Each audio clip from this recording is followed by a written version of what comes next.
Hello. Hello, friends. Good morning to you. This is how we do all the interviews. Is it awkward? I love the Canadian music industry.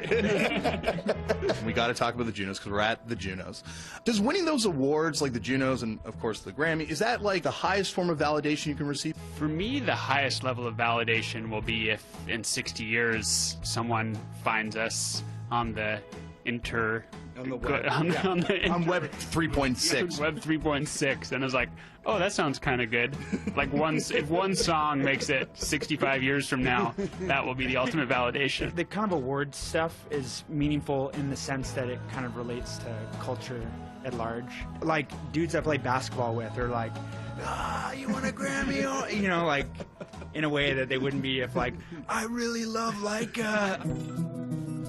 What was going through your head at the moment they said your name at the Grammys? Well, I'm going to do an exact recreation of what I was like. Ready? This is you?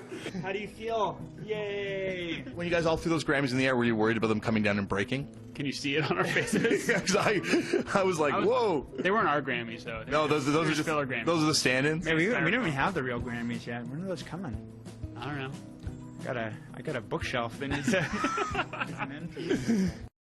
Yeah, no, that's the Misfits Glenn Danzig. Flock of Danzig. Flock of Danzig. I just want to start off with a very personal question for myself. What was the reaction from your side when you decided to take my band on tour? Because no one believed it from my side. First show of the Arcade Fire, and the police won't let us near the venue. I forget who suggested it, and everyone else was like, oh yeah, that'd be great. Not a lot of layers to get through in the band.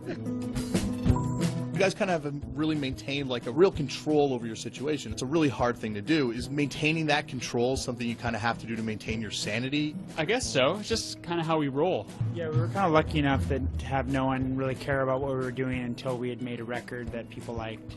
And so then no one could be like, you'd be nowhere without me. Because it just didn't quite ring true, you know what I mean?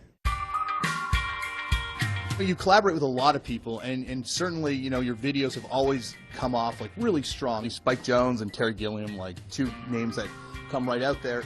Was that something they come to you with, or did you go to them with? I think that Terry Gilliam was like, wouldn't it be funny if that was possible? Because he was like a total hero. Yeah. What was Spike Jonze in the Suburbs short film? The initial feeling was just wanting to work with Spike. I mean, wanting to work with Spike since I was like 12 or whatever. I mean, like he has music videos since I was... An amazing skate videos. Yeah. And he worked on Wild Things, I think, for like 4 or 5 years or something. So I think the idea of just jumping in and doing something in a week and kind of shooting from the hip was pretty appealing to him. Making a record is so hard. I just remember being so relieved to be working on a creative project that's visual. At that point, just an artist, you're like, oh yeah.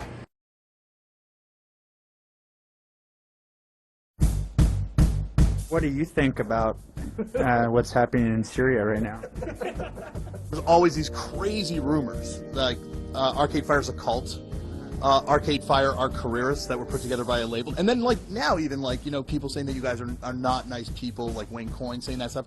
Haven't been on tour with you, I can say this, that you are very nice people. Is it weird to get, like, that kind of critique, not coming from the outside, but kind of coming from the inside, coming from the world around you? I'm glad that I'm not Lindsay Lohan. Let's put it that way. I'm glad that we haven't done anything to encourage, like, that type of critique. And we're not famous enough that it's not intrusive at this point. Like, you have to kind of like Google it, or your parents have to send you links to things for you to know if someone says something crazy. And there's not a lot of time to kind of Google ourselves, luckily.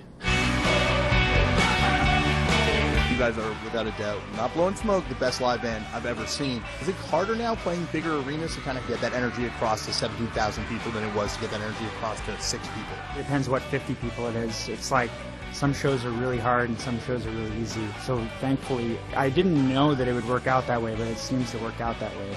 We've just done it so much that we can feel it now. The first time we played big shows, it was amazing because you get such an adrenaline rush. But then, you know, your 4th or 5th sea of people, you're just like, oh, they're looking at me. And now we feel kind of comfortable in that.